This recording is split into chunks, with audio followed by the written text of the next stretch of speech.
नहीं बोलने आती है, बस कर दो। उसकी तो हर टाइम काम पे ही टांगती रहती है। बारिश आता है तो पानी आता है, इस्लामाबाद में टांग जाता है। जब बारिश आता है तो पानी आता है और फिर इस्लामाबाद में टांग जाता है। बहुत भी अच्छा नहीं लगता जरदारी। मेरी बात सुने, आप जरदारी का नाम ही क्यों लेते हैं? जिसने अपनी बीवी को नहीं बख्शा वो हमें कहाँ बख्शेगा? नहीं बख्शेगा। जिसने अपने लाइफ पार्टनर को नहीं बख्शा वो हमें कहाँ बख्शेगा? किसको सपोर्ट करते हैं? इमरान खान को। सभी की मैं देख रहा हूँ आवाज इमरान खान, क्या वजह? आपको कैसे पता है कि इतनी सी उम्र में कि वो सच्चा भी है और अच्छा? क्योंकि वो गोली लगने के बाद भी वो पाकिस्तान में ही रहा है और पाकिस्तान से इलाज करवाया, शौकत खानम से इलाज करवाया।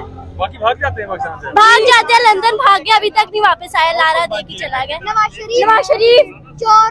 क्यों भागता है लंदन में? उसका वहाँ भी घर है, यहाँ भी घर है। वो वहाँ जाके कह रहा था कि मैं इलाज करवाऊंगा और वहाँ जाके लंदन के मॉल से शॉपिंग कर रहा था, लोगों ने धिक्के मार के निकाला उसको मॉल से। अच्छा वाली बात ये वो जब मरियम नवाज और नवाज शरीफ जब उम्रे में गए थे तो लोगों ने उनको जूते मार के निकाला उनको। और वो लोग टेक्स से उम्रा करते हैं, ऐसे उम्रे को अल्लाह नहीं कबूल करता।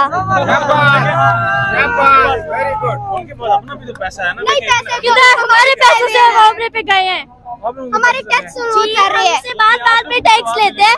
अगर हम एक लॉलीपॉप लेते हैं तो उसका भी वो हमसे टैक्स लेते हैं। लंदन में जो घर उन्होंने बनाया हुआ जहाँ रहते हैं वो भी आप लोगों को हमारे पैसे है। आप लोगों ने कभी मुतालबा नहीं किया कि हमें हमारा पैसा वापस दो? तो हम करते तो हैं, आज भी हम अपने मुतालबे के लिए घर से निकले हैं, लेकिन वो हमें कहाँ वापस करते हैं? चोर डाकू वापस नहीं करते? नहीं किधर करते हैं? आप छीन के लोगे? छीन कर लोगे? इतना है हम अपना हक छीन कर लेंगे।